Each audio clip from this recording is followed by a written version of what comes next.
Hey, what's up everyone? It is I, the Video Game Hunter, and as us now recently just got back home from the Louisville Arcade Expo 2023. And boy, I got some fantastic games I'd like to show off to you guys. So that being said, let's go and get started. So we're going to be starting out with the older games first and work our way up to the newer games. And the first game I'm going to be showing you guys is Atlantis Sealed for the Atari 2600. Now, I have to be honest, I actually bought this accidentally thinking this was a sealed copy for Atari because that's the version of the game I'm used to playing and love. But I didn't look at the fact that it says Intellivision right there. And plus, it shows the Intellivision system logo right there. I didn't bother checking the box. I picked it up and like, oh, Atlantis, complete in box. It looks really nice. I'll take it. $10? Sure. And thought nothing of it until I got back to the hotel. But that's okay, even though the Intellivision is not my favorite system. Matter of fact, it's probably the least played system in my collection. But I love Atlantis. Fantastic shooter for the old retro days. And I actually do recommend it. On Atari, and probably on a television too. So the next game I'm going to be showing you guys is a game I actually been looking for quite a while. I actually had seen it a few times at gaming stores, but they always want too much for I think it's worth. And this year, there was actually a guy at this table who was actually selling it slightly cheaper, but he even said to me he would give me a discount if I buy another expensive item. Which I did, which you'll be seeing that game later in this video. And the game I finally picked up is Mega Man 5 for the NES. Now, like I said, I've been looking for this game for quite a while, but I am not the biggest Mega Man fan. Matter of fact, I really suck at playing these Mega Man series. I would never understand how people get so good playing these games. But I finally have 5, and now I have all the 6 Mega Man games on NES. And yes, out of the whole 6 games, the 5th one is the hardest to find and the most expensive. Right now, I'm seeing this game, Suster Cartridge, going for about 150 bucks. But luckily, I think I got this around 130. And that's with the discount I mentioned. So the next set of games I'll be showing you guys is the Genesis.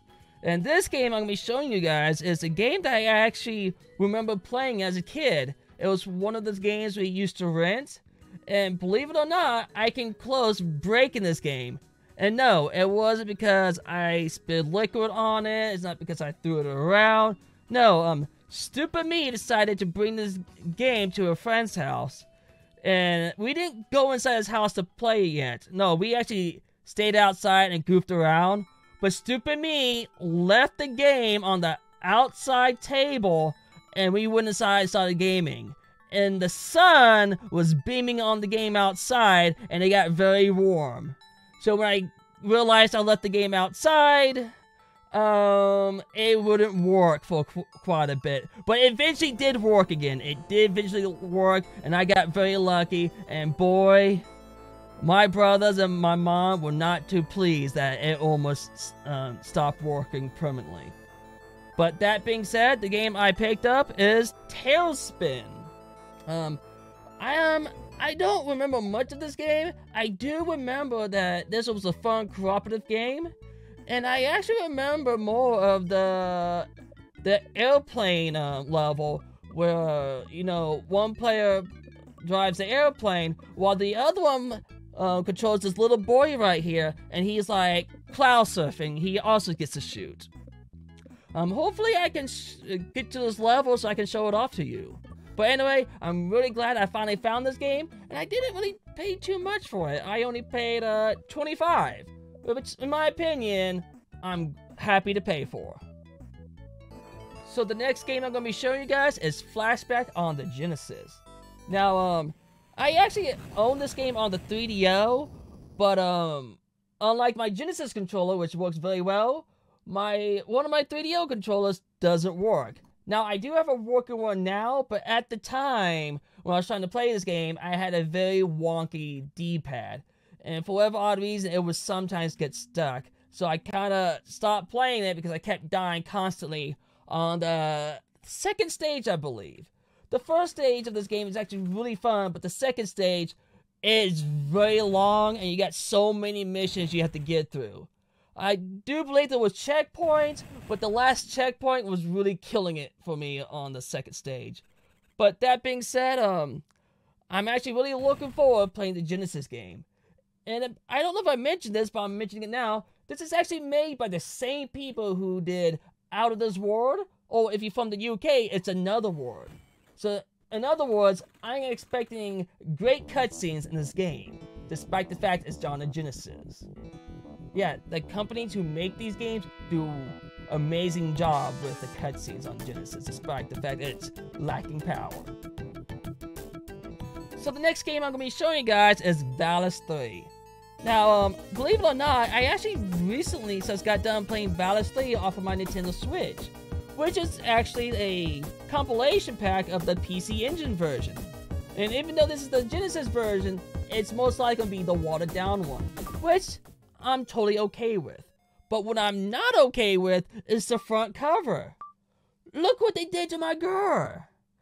It doesn't even look like the main character. Hell, it doesn't even look like a woman.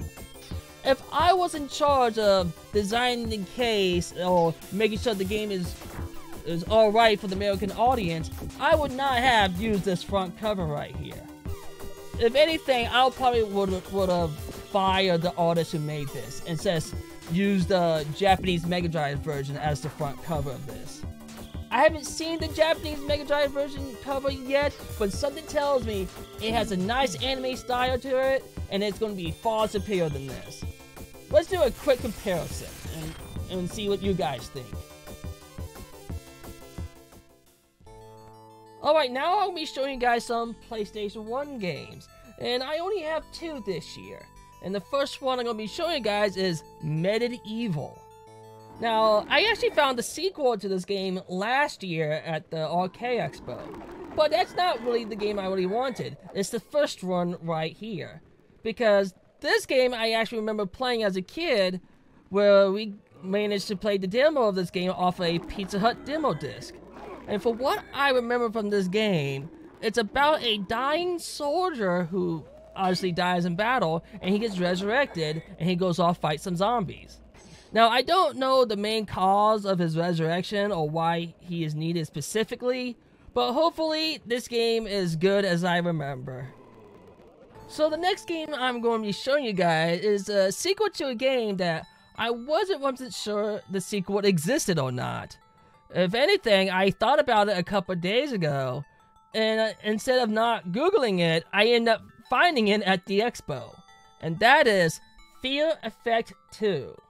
Now, I played the first Fear Effect game, did not get far. If anything, I really suck at the game. But even though I can't really say anything about Fear Effect 2, I can tell you a quick, interesting story about me in the Fear Effect series. I remember asking my mom, I don't know if I wanted to buy the game or I want to rent it, but I remember showing this game to my mom saying, hey, I want to get this. And as a parent should be doing, most parents should be doing, if not all parents, she looked at the game and noticed the ESRB said mature. And she looked at the back of the case and she saw something that she did not like and did not want me to experience the game. Now, I don't know what was behind the first game, but right here it says animated blood and gore, animated violence. And those two things, my mom was actually totally fine with. It probably was the suggestive themes. Yeah, anything suggestive or maybe sexual, it's probably an automatic no for my mom. Because, you know, she actually checks the ESRB. And I know some parents, that I know growing up didn't bother checking the ESRB, and they just love to bitch and complain how video games are just awful. So the first actual PS2 game I'm going to be showing you guys is Odin Sphere.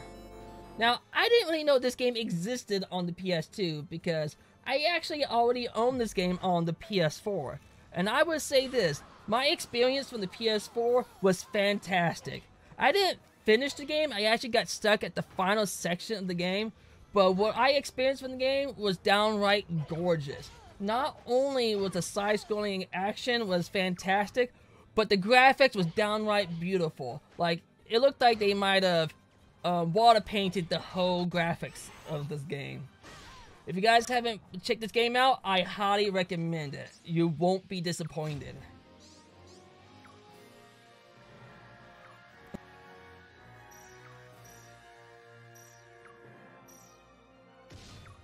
Now, I'm going to be showing you guys 2 games right here, but I'm probably only be playing 1 gameplay. And what I'm going to be showing you guys is that I actually thought I already had these games in my collection because I see these games all the time, so I probably just assumed. But it turns out I own the strategy guide, not the games. And the game I end up picking up is not only Dark Cloud, but Dark Cloud 2. I don't know much about these RPGs, I'm assuming it's RPGs, but a lot of people from the Arcade Expo and other conventions have told me that this is actually a fantastic game. So, even though I may have no experience of it, I'm just going to take people's words and I'm just going ahead and check them out.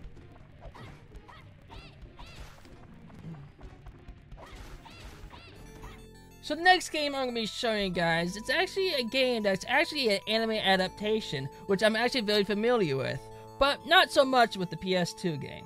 And the game I picked up is called Gungrave. Like I said, I actually am familiar with the anime. I remember watching it a lot growing up on Tech TV, right before Tech TV and G4 emerged. And this was actually shown during the Anime Unleashed. Now, again, I'm familiar with the anime, but not so much the game.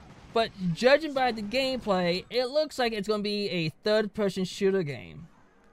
Don't know if it's any good or not, but either way, I'm actually very happy that it's in my collection now. Now, mentioning G4, I actually originally saw this game on G4. I don't know if I saw it on X-Play first or Judgment Day, but this one is actually one of those weirdest games. It's hard to believe it came out in America. Matter of fact, I really thought it was a Japanese exclusive for a bit until recently. And that is Mr. Mosquito. And basically, like the title suggests, you are actually playing as a mosquito, flying around and sucking up on blood on human beings. And boy, I legit thought this game was going to be rated M for mature, because there's a part in the game where you actually had suck on the blood from a woman taking a bath. And boy, it looked like she actually got some nice hooters there. Not gonna lie. So the next set of games I'm going to be showing you guys are GameCube games. And the first one I'm going to be showing you guys is Eternal Darkness. Now, I actually know absolutely nothing about this game. I know I heard this game being mentioned, I believe, a few times from Alpha Omega Sin over the years. But again, I know nothing about this. I don't know if this is like some kind of survival horror game or some kind of horror game. I'm pretty sure it's a horror game, though. But one thing for sure I will say about this game is that it's because this game I managed to get a slight discount on Mega Man 5. You see, the table I bought those 2 games from, Eternal Darkness and Mega Man 5, the guy said, if you buy 2 expensive games, I'll give you guys a discount. And which he did. But he didn't tell me the discount. He actually made me to do an offer. So I said, how about $20 off? And he said, sure. So I believe I technically paid about $80 for this, and $130 for Mega Man 5. But let's just see if $80 was worth my money for Eternal Darkness. Now, the next game I'm going to be showing you guys is another GameCube game, obviously, but this game is the most expensive game I bought at the Expo. And yeah, for the past year or so, I heard about this game, and it really caught my interest. Not because it's just another skateboarding game, but it looked kind of pervy, furry, and it's made by the same people who did Ren and Stimpy. And the game I found is Go Hyperdrive. Yeah, the guy I bought this from, even though he charged me a lot for this game, he actually could have gotten more for this game apparently. Because this game right here is in excellent condition. And the sold price I've been seeing games for this condition on eBay is actually going for way more. The game I saw going for $438 on eBay was just game and disc, or maybe a really bad water damage of the case. But again, this game is so clean, I felt like I got a deal when the seller really didn't mean to. And he told me, he pointed at me at the expo, said, "I'll get you next time, Video Game Hunter. Just you wait." Now, would this game be... Is the game really worth a few $100s? Mostly not, but I'm really glad I got another skateboarding game added to my collection.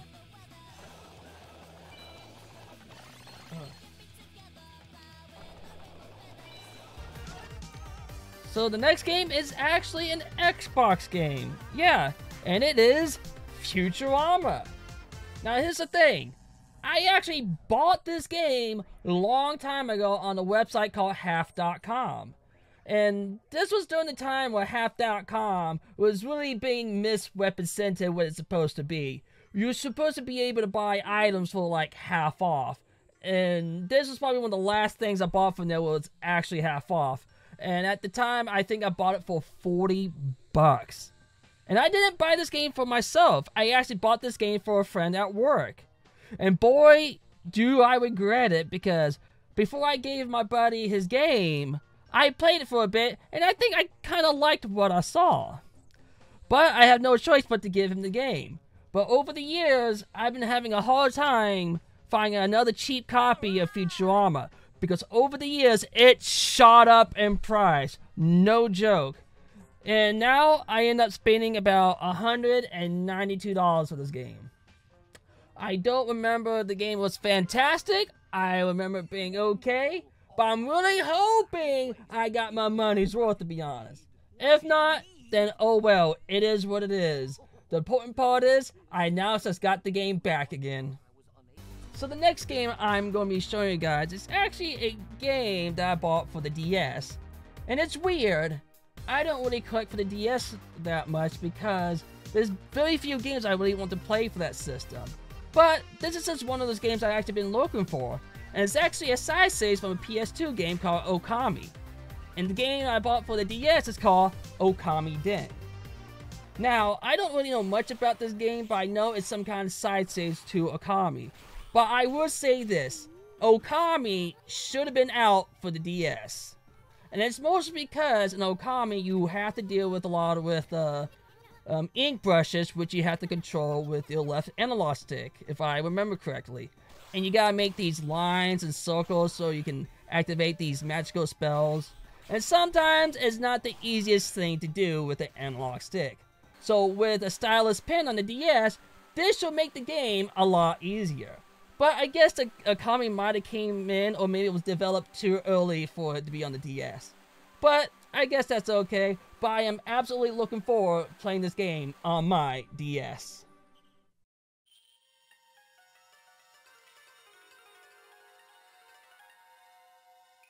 So the next thing I'll be showing you guys is actually a game for the PSP. And this is the only PSP game that I bought at the expo. And it's called Valkyrie Profile. And I actually did a bit of research on this game before buying the game. Mostly because I don't want to spend like $40 because I was down to my last amount of money for buying games. So once I looked it up and found out this is basically, I guess, maybe a reimagining, a remaster from a game that came out on the PS1. Now again, I don't know much about this game. It looks like an RPG, maybe tactical or turn-based, but either way, I like the front cover. It looks very beautiful. It looked like it was painted very well. Man, I wouldn't mind having a poster of this. Maybe there might be a poster I can buy online somewhere. But anyway, again, don't know much about this game, but it has some cool art on the front cover.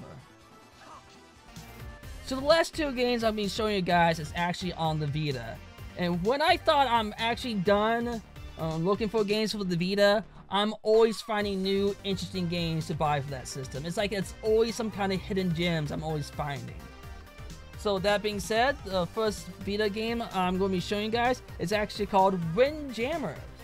And judging by this game, it might be some kind of dodgeball game. And it actually looks like that one game I actually played with my buddy Jeff, who I ran into at the expo late at night on Saturday. And I ended up playing a game, which it could be Windjammers. It was some kind of dodgeball game on the Neo Geo CD. And we had a blast. Despite the fact that the second player controller up on the D-pad wasn't working. The rest of the buttons was working. Down and the buttons works, but the up button. So I don't know if that's the exact same game I played, but I saw this game at this guy's table and I decided to go for it. And I didn't pay that much for it, despite the fact it's a limited run game.